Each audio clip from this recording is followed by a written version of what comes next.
사실은 딥러닝 기반의 AI가 전 산업 분야에 다 이게 적용이 되면서 거의 AI를 하기 위해서는 딥러닝이다라고 하는 이런 이야기들이 나올 정도로 상당히 많은 관심을 가지고 있습니다. 그렇기 때문에 기업에서도 어떻게 하면 이 딥러닝 기법들을 내 문제를 해결하기 위해서 빨리 접목을 할까라고 하는 이런 고민들을 막 하고 계시는 분들이 꽤 많이 있으세요. 또는 적용을 많이 해서 실제 비즈니스가 일어나는 경우들도 되게 많이 있기도 하고요. 그런데 아직 우리는 그거 적용도 못했는데 라고 하는데 왜 다음 이야기를 하나 라고 하는 의아하게 생각하시는 분들이 계실 텐데요. 사실은 이런 수요나 문제점, 딥러닝이 가지고 있는 문제점들은 몇 년 전부터 계속 지속되었었던 겁니다. 근데 워낙에 딥러닝 기반의 알고리즘들이 성능이 좋다 보니까 일단은 성능을 올리고 보자라고 해서 딥러닝 기술들을 많이 썼었고, 이제 많이 써서 성능도 많이 좋아지다 보니까 이제 그 문제가 다시 튀어나오기 시작했어요. 그래서 이제 딥러닝 이후에 AI 알고리즘들, AI 기술이 어떻게 가야 되는지 요즘 이렇게 우수한 연구 기관에서 많이 추진하고 있는 내용들이고요. 사실 이 내용은 저희 연구소에서도 올해 과기정통부로부터 4년간 약 한 80억 정도의 규모의 과제를 받은 주제이기도 합니다.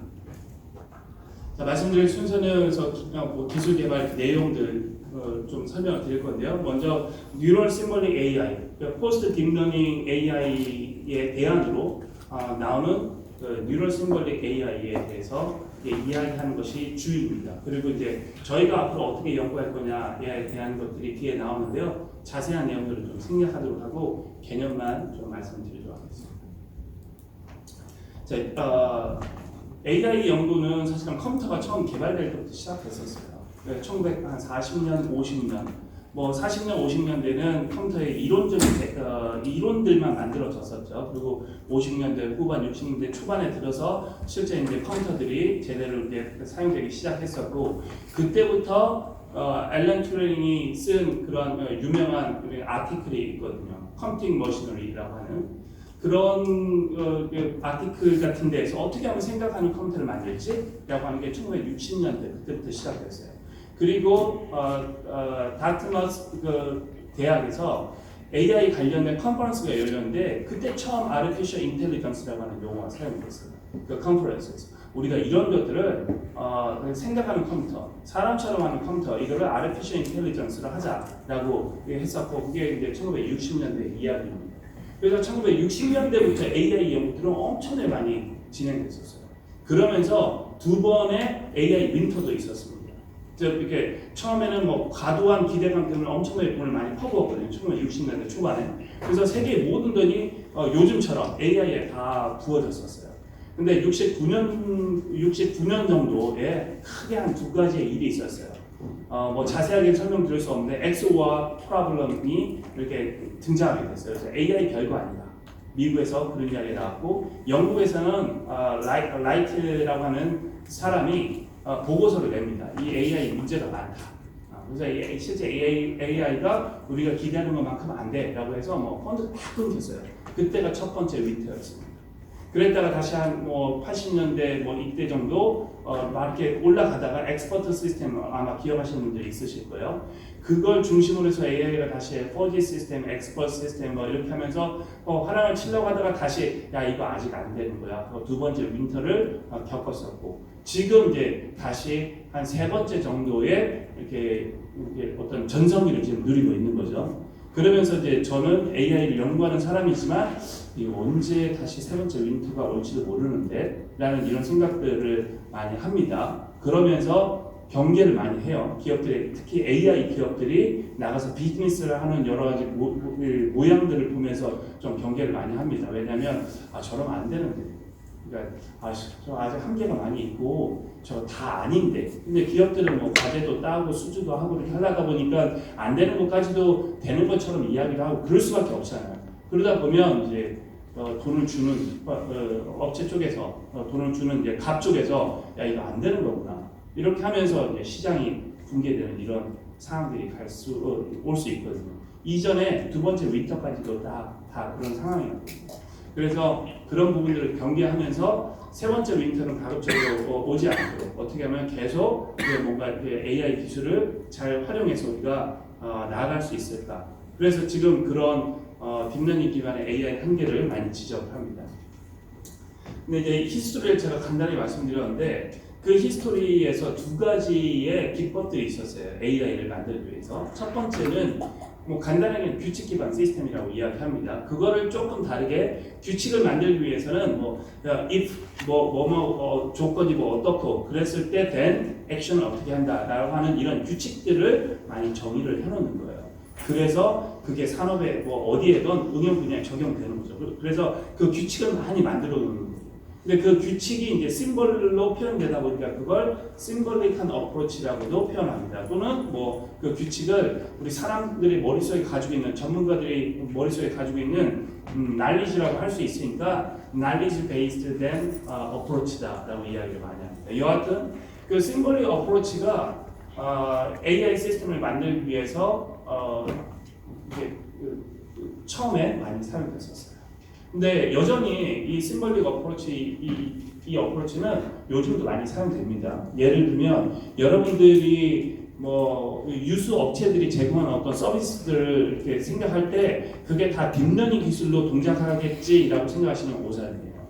딥러닝 기술로 이렇게 동작하는 것은 한 50% 정도, 그리고 한 50%는 여전히 이 심벌릭한 어프로치를 사용합니다. 즉 규칙 기반으로 써요. 무슨 말이냐면 뭐 아마존 에코나 또는 SKT 누구나 또는 뭐 어떤 통신사의 AI 스피커 같은 것들 이용해서 뭘 하려고 하면 답변이 안 되는 경우가 있어요. 근데 하루나 이틀 있으면 답변이 돼요.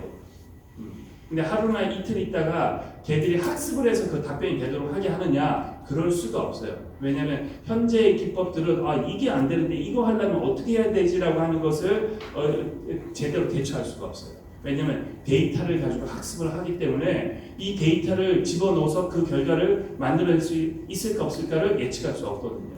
그런데 하루나 이틀 있으면 그 결과가 되거든요. 그래서 그 백단에는 사람이 붙어서 규칙을 집어넣는 거예요.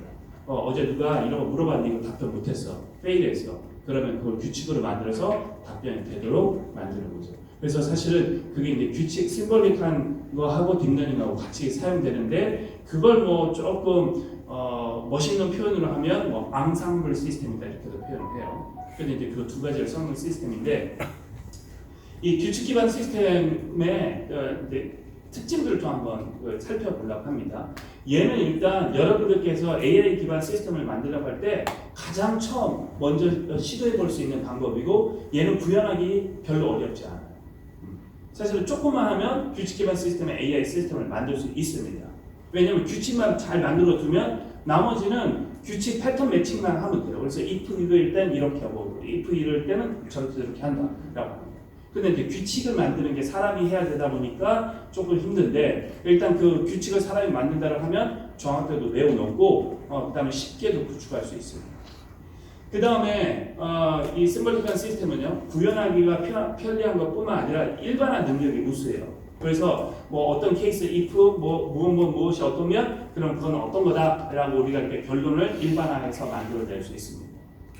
그 다음에 결론에 대한 설명이 가능해요. 왜냐하면 어떤 조건에 해당되면 그랬을 때 액션을 어떤 걸 취한다라고 하는 이런 형태로 결론이 도출되었기 때문에 이 결론이 도출되기 위해서는 어떤 조건이 맞았지라고 하는 것들을 거꾸로 참조해 볼 수 있어요. 그래서 이랬으니까 이런 결론에 도달했구나라고 해서 결론에 대한 논리적인 해석이 가능해요. 근데 이 결론에 대한 논리적인 해석과 이 설명이 가능하다는 게 엄청나게 중요하거든요. 근데 규칙 기반 시스템에서는 그런 것들이 가능합니다. 하지만 얘가 가지고 있는 단점은 뭐냐면 규칙을 계속해서 만들어내야 돼요. 이렇게 실제 필드에다가 디플로이해서 사용을 하다 보면 뭐가 안 되는 게 생기거든요. 그러면 그걸 되도록 하기 위해서 규칙을 만들어내야 돼요. 또 넣고 그 다음에 실제 이제 상업적으로 이렇게 오픈을 하다 보면 별의별 사람들이 다 있어요. 별의별 인연이 다 있어요. 그런 여러 가지 예외적인 현상을 처리하기 위해서 규칙을 계속 만들어야 되고 규칙을 계속 관리해야 됩니다. 그게 무슨 말이냐? 이 불완전한 날리지 베이스에 의존해서 이렇게 뭔가 작업을 하다 보니까 거기에서부터 오는 문제가 생깁니다. 그 다음에 또 이 규칙 기반 시스템은 지금의 AI 기술, 그 딥러닝 기술들의 수학적인 핵심이 뭐냐면 미분 가능한 어떤 방법들을 쓰거든요. 그 미분 가능하다라는 게 뭐냐면 정확한 정답값이 나오도록 하기 위해서 파라메타를 미분 공식을 이용을 해서 이렇게 학습을 해요. 그래서 미분 가능한 학습이다라고 하는 이런 표현들 많이 하는데 이 심볼들은 미분이 안 되잖아요. 그래서 심볼릭한 것들을 처리하기 위해서 미분 가능한 학습이 이루어지지 않는다는 거예요. 그러니까 딥러닝 기반의 학습처럼 이렇게 학습하기가 자동으로 학습하기가 어렵다는 거예요. 그렇기 때문에 주로 이제 토이 태스크 위주의 적용의 규칙 기반 시스템, 심볼릭한 시스템을 씁니다. 그래서 만들기 쉽죠. 그 다음에 만들어 놓은 것을 적용할 때 정확도가 높죠. 그러다 보니 근데 커버리지는 낮죠. 그러니까 데모 시스템 같은 것들을 빨리 만들기 위해서 사용하는 게 심볼릭 시스템입니다. 근데 그렇게 해서 만들어 둔 거를 가지고 야 저거 괜찮은데 저거 가지고 사업해보자 라고 하면 날리지 베이스의 그 문제들 때문에 쉽지 않은 일들이 벌어지게 되고 조금 하다 거의 포기해버려요. 야 이건 아니다. 이건 답이 아니다. 예를 들면 우리나라의 IT 기업에서도 인건비가 싼 조선족들 고용해가지고 날리지를 계속 만들고 이렇게 하는 작업들을 하다가 이게 더 이상 이렇게는 감당 안 된다 라고 하는 결론에 도달하게 됩니다. 그거의 대안으로 나오는 게 이제 사실은 더 크게 이야기하면 이제 경험주의적인 방법이에요. 경험주의적인 방법은 뭐냐면 데이터를 많이 쓰는 거예요. 알고리즘은 모르겠고, 알고리즘 어떻게 하는지 모르겠는데 이런 데이터가 들어가면 이런 결과가 나왔어. 사람들이 이런 데이터에 대해서 이런 레이블을 만들어놨어. 라고 하는 이런 트레이닝 데이터를 엄청나게 많이 마련하고 그걸 가지고 시스템을 학습시키는 거예요. 야 이거의 정답은 이거야. 이거의 정답은 이거야. 그리고 나서 어떻게 하냐면 그 시스템이 만들어낸 결과값과 사람이 만들어낸 결과값의 에러값을 최소한으로 미분 가능한 방식에 의해서 계속 학습을 시켜요. 그래서 엄청난 학습량이 필요하고 엄청난 컴퓨테이션 파워가 필요해요.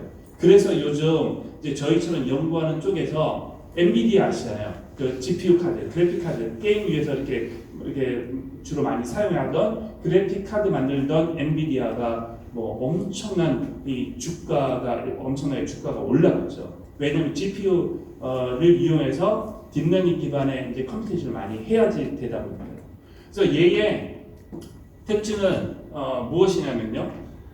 일단은 그 규칙 기반 방법보다는 규칙을 만들어내고 하는 이런 수작업량들이 그렇게 많이 들어가지 않아요. 트레이닝 데이터만 있다라고 하면 지가 자동적으로 학습을 할 수가 있어요.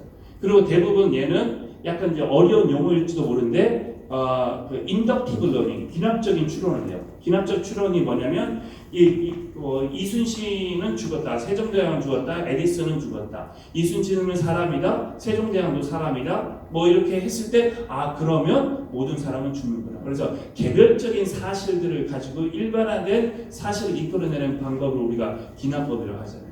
그래서 그 학습 데이터의 개별적인 사실들을 가지고 일반적인 결론을 도출해내는 거죠. 그래서 이만큼의 데이터를 가지고 봤더니 이런 경우는 yes라고 하고 이런 경우는 no라고 하네라고 만들어내는 게 현재의 딥러닝 기반 시스템의 핵심 알고리즘, 기납적인 학습을 한다.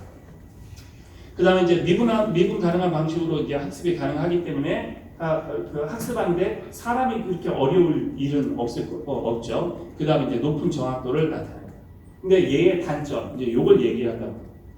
요즘 이 방법을 많이 쓰는 거예요. 그 딥러닝 기반의 방식을 많이 쓰니까. 얘는 학습을 위해서 대량의 데이터가 요구됩니다.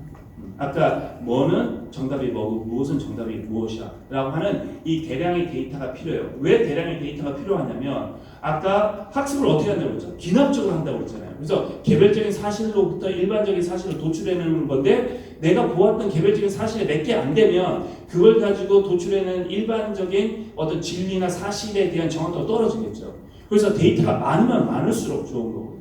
그래서 대량의 학습 데이터를 요구한다라는 거예요. 많은 기업들이 이제 저희들하고 이야기를 하다 보면 커뮤니케이션 할 때 약간의 오류가 생기는 것들이 뭐냐면 저나 우리 이제 교수님께 항상 물어보거든요. 데이터 있어요? 라고 물어보면 업체에서는 엄청나게 데이터가 많다라고 이야기해요. 근데 그때 이야기하는 그 데이터는 회사에서 이야기하는 건 그냥 원시 데이터, 레이블들이 달려있지 않은 거고, 우리는 딥러닝 기반으로 학습을 하려면 그거는 무엇이다라고 하는 정답이 달려있는, 예를 들어서 공장 자동화 시스템을 만들기 위해서 현재 센서의 어떤 그 값들이 다 획득되었을 거잖아요. 그런데 그때 이게 고장이었다, 그때 이게 어떤 문제가 있었다라고 하는 이런 레이블들이 다 달려 있으면 그걸 가지고 다음에 비슷한 상황이 발생하려고 할 때 야 이러면 무슨 기계가 고장나라고 하는 걸 예측해서 만들 수 있는데 그런 데이터가 별로 없는 거죠. 그리고 데이터에 대해서 별로 신경을 이제 안 썼던 거죠. 그러다 보면 알고리즘을 이용해서 시스템을 만드는 것보다 시간이 이제 더 데이터 만드는 데 더 많이 필요합니다. 그래서 그 기업들에서 하시려고 하는 것들을 잘 하려고 하면 일단 데이터들을 잘 축적을 해 놓으셔야 돼요. 또는 데이터 확보하는 것들을 최우선적으로 이렇게 하시는 게 좋습니다. 그리고 이 딥러닝 기반의 모델의 문제점은 뭐냐면요. 예를 들면 고양이를 엄청나게 훈련을 잘 시켰어요. 그런데 이제 고양이 말고 고양이는 이제 99.9%로 잘 인식을 하는 거예요. 그래서 이제 개를 인식하려고 하다 보면 이 개를 인식하기 위해서 또 엄청나게 많은 데이터가 필요해요. 그것도 어떻게 구해서 했어요. 근데 이제 늑대를 하려고 해요. 근데 늑대도 엄청나게 많이 필요로 하는 거예요. 그렇게 도메인이 달라지면 계속해서 똑같은 일들을 계속해서 반복해야 되는 문제가 생겨요. 그걸 뭐라고 하냐면 우리 인간은 전이학습을 한다고 하거든요.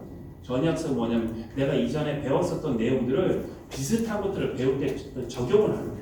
그래서 엄청나게 많은 데이터를 보지 않아도 몇 개의 샘플만 딱 봐도 저거는 개하고 고양이를 잘 구분할 줄 아는 사람에게 늑대 그림을 몇 개 보여주는 거죠. 그러면 이거는 개, 고양이하고 비슷한데 늑대는 뭐하고 좀 다르네? 그리고 뭐 어떤 특징을 가지고 있는 건 늑대는 안 해? 몇 장만 보여줘도 딱 알 수 있어요. 근데 지금 딥러닝 기반의 모델에서는 그런 게 전혀 안 된다는 거예요.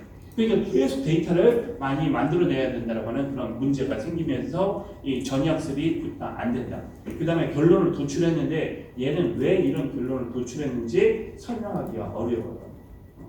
예, 경우에 따라서 우리가 온도 체크 같은 거 할 때나 또는 사람 얼굴 인식할 때요, 이건 누구다 이렇게 한 그런 어플리케이션들은 얘가 왜 이 사람을 뭐 이미석이라고 인식했냐라고 하는 걸 설명할 필요가 없을 수도 있어요. 그런 경우는 인식을 잘하면 되죠. 또는 주차장 이렇게 차가 이렇게 들어갈 때 숫자 인식하는 거, 왜 이 시스템이 저 번호를 뭐 137이라고 인식했는지를 설명해가는 거, 그게 불필요할 수 있어요.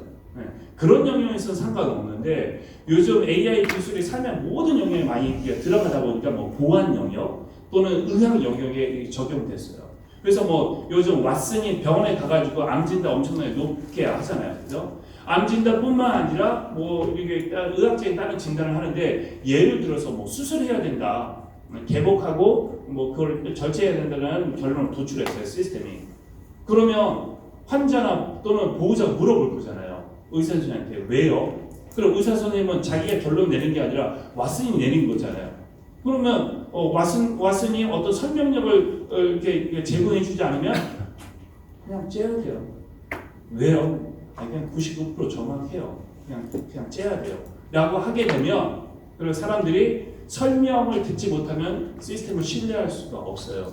그리고 신뢰할 수 없다고 하는 건 사람이 쓸 수 없다는 거죠. 그렇기 때문에 이 설명력이 부족한 딥러닝 기반의 이 시스템들이 그 부분에 있어서 엄청난 지적을 받고 있고, 얘를 어떻게 뛰어넘는 거냐, 그런 니즈가 엄청나게 많이 있습니다. 그 다음에 이제 외부 지식을 활용하기 어렵다고 하는 건 뭐냐면, 규칙 기반 시스템을 만들 때 사용했었던 이게 날리지 베이스들, 우리가 가지고 있는 사전들, 세상의 지식을 뭐 우리가 가지고 있는 그 지식들이 되게 많이 있는데, 걔를 이용해서 이 뉴럴넷 기반의 모델을 좀 성능 향상시키고 싶은데 그렇게 하기가 되게 어렵다는 거예요. 그래서 그런 문제점들을 이제 극복하기 위해서 나온 대안이 뉴럴 심벌릭 AI입니다. 이거 좀 넘어가도록 하고, 이거는 지금 선도적인 연구를 하는 기관에서 많이 이야기를 하고 있고, 사실 이제 작년에요. 좀 관심이 있으신 분들은 아마 이 사람 이렇게 많이 보셨을 거예요. 요슈아 벤주어입니다. 그래서 AI의 AI의 그 갓파더 중에 한 사람이에요. 이 벤지오와 게리 마커스라고 하는 사람이 작년 12월에 몬트리올에서 이렇게 디베이트를 했어요. 어떤 디베이트를 했냐면 이 뉴럴 심볼릭 AI에 대한 디베이트를 했어요. 이 사람은 딥러닝 기반의 이렇게 선구자예요. 그래서 이 사람은 심볼릭 기반의 선구자예요. 그래서 제가 말씀드렸었던 그런 장단점들을 가지고 서로 이렇게 디베이트를 했었고, 그 디베이트 한 이후에 이 요시아 벤지오도 이게 뉴럴 심볼릭으로 가야 되네. 점점 그렇게 이제 그 스탠스를 바꾸고 있고, 많은 기관에서 뉴럴 심볼릭에 대한 연구를 수행합니다. 그래서 뭐 이렇게 리피팅 AI라고 하는 책에서도 그런 이야기를 주로 많이 하고 있고요. 그 다음에 트리플 AI라고 하는 AI 이 컨퍼런스 중에 세계적으로 열리는 컨퍼런스 중에 제일 유명한 컨퍼런스인데, 거기에서도 IBM의 데이비드 칵스가 뉴럴 심볼릭 AI 쪽으로 가야 된다.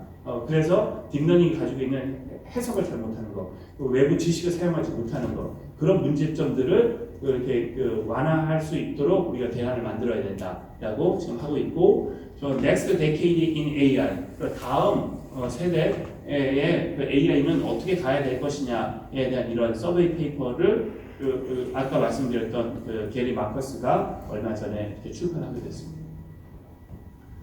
그래서 이제 저희 나라에서도 이게 선도적인 AI 기술의 어떤 핵심적인 포지션을 차지하기 위해서 이런 연구들이 필요하구나라고 해서 작년에 과기정통부에서 기획을 하고, 그걸 이제 올해 저희 연구소에서 땄는데요. 이 핵심은 어떤 거냐면 딥러닝 기반의 연구들은요, 연산자와 그다음에 오퍼레이터가 다 신경망에 다 학습되어져 버려요. 그래서 2 더하기 2는 4, 3 더하기 4는 7 이렇게 그 내용들이 다 들어가 있어요. 즉 뭐냐면 우리는 수학을 배우다 보면 더하기는 어떤 개념이고 그다음에 수는 어떤 개념이다라고 하는 걸 따로 어떻게 학습을 하거든요. 그래서 3 더하기 4가 7인지 아는 학생은 2 더하기 6 또는 26 더하기 26이 52라고 하는 그런 것들을 알 수가 있거든요. 그런데 지금 신경망 같은 경우에는 그 오퍼레이터와 오퍼레이터를 다 같이 학습을 하다 보니까 아까 이야기했던 전이학습 같은 이런 것들이 안 되는 거예요. 그래서 핵심적으로 해야 되는 게 뭐냐면 그 연산하는 거와 그 다음에 지식하는 거를 이렇게 분리시키자. 그래서 신경망에 메모리를 갖도록 하게 하자라고 하는 게 한 가지 핵심입니다. 그래서 그 외부 지식을 메모리라고 생각하고 그 외부 지식을 이 신경망에다 인젝션 시켜가지고 뭔가 추론하도록 이렇게 하도록 하자. 그러게 되면 그 추론한 결과를 무엇이 적용돼서 이런 결과를 만들어냈지라고 하는 그런 해석이 가능하겠다. 그리고 그런 지식을 이용을 하더라도 이 딥러닝 기반의 모델에서 학습을 하면 미분 가능하게 우리가 학습을 할 수 있다. 그래서 기존의 지식하고 신경망을 결합해서 규칙 기반, 더 쉽게 얘기하면 규칙 기반, 그다음 딥러닝 기반의 합쳐진 그 모델들을 만들자라고 하는 게 뉴럴 심볼릭 AI입니다. 네, 그래서 이제 저희가 만들려고 하는 게 실제 이제 이런 내용인데요. 이 모델들이 여러분들이 이제 하고자 하는 거에 나중에 적용돼서 이렇게 하기를 바라는 바입니다. 그렇게 되면 아마 가장 아까 말씀드렸던 딥러닝의 그런 제한점들을 완화시킬 수 있는 그런 모델이 될 수 있을 것인데요. 얘는 실제 딥러닝 모델이에요. 이 부분이. 그래서 입력이 들어오면 출력값을 만들어내는데 지금은 위 안에 지식하고 이런 것들이 다 가지고 들어가 있는데 외부에 있는 지식들 그거를 얘가 어떤 입력값을 처리하기 위해서 필요로 하면 그거를 마치 사람의 어떤 그 외부 사람의 롱텀 메모리요. 롱텀 메모리에서 뭔가 작업을 하기 위해서 메모리를 가져오는 것처럼 외부의 지식 베이스에서 신경망에 필요한 지식들을 뽑아낼 수 있는 여러 가지 기법들을 이용해서 요 신경망에다가 인젝션을 이렇게 시킬 수 있는 저희는 이제 인공 해마 구조라고 표현을 했는데 인공 해마 구조 같은 것들을 만들고 외부 지식을 신경망에 인젝션 시키는 거.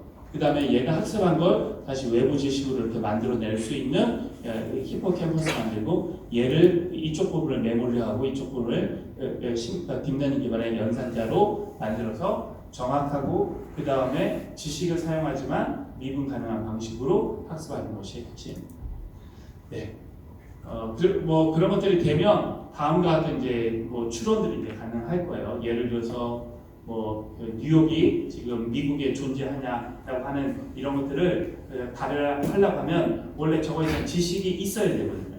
근데 아까 말씀드렸다시피 지식은 세상의 모든 걸 다 가지고 있을 수 없잖아요. 그래서 딥러닝 기반의 학습을 하려고 하다 보면 지식이 서로 불일치하더라도 학습할 수 있는 방법들이 필요한데 이거는 전통적으로 지식 기반의 심볼릭한 어프로치인데 이 어프로치를 딥러닝 기반의 그 추론 모델에 수행하도록 이렇게 만들 수가 있을 겁니다. 그래서 이런 것들은 조금 이따가 제가 이제 저희 연구소의 성과를 말씀드릴 때 지리응답 시스템 같은 것들 그래서 다시 한번 말씀드리도록 하겠습니다. 다음은 뭐 구체적인 기술이라 제가 뭐 다 말씀을 안 드리고 오늘 말씀드릴 내용은 딥러닝 기반의 모델들이 많은 제한점을 가지고 있다. 그래서 벌써부터 우려스러운 게 되게 많이 나오는데 그걸 극복하기 위해서 심볼릭한 어프로치를 딥러닝 기반하고 단순히 그냥 루스리 이렇게 커플링 시키는 게 아니라 완전 타이틀리 커플드 된 그런 통합된 시스템을 만드는 것. 그게 뉴럴 심볼릭 AI다.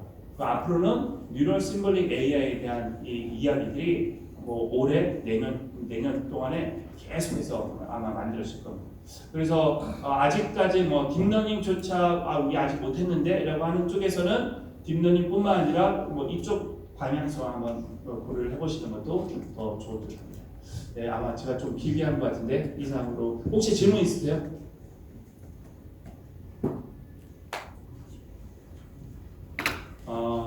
네.